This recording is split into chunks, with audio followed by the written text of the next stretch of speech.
So, ikaw pala yung asawa. Hindi na ako magtataka kung bakit may kabit. Ganto ba naman itsura, hindi pagpapalit? Ito ay laban sa pagitan ng asawa at kirida.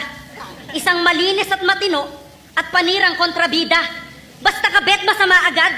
Tapos ikaw na yung perpekto. Tandaan mong hindi maghahanap ng iba kung tinuruan mong makontento. Ikaw pala yung kabit ng asawa ko.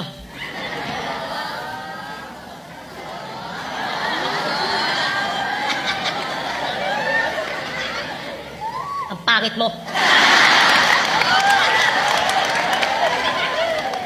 Mukha kang pokpok sa Farmer's Cubao.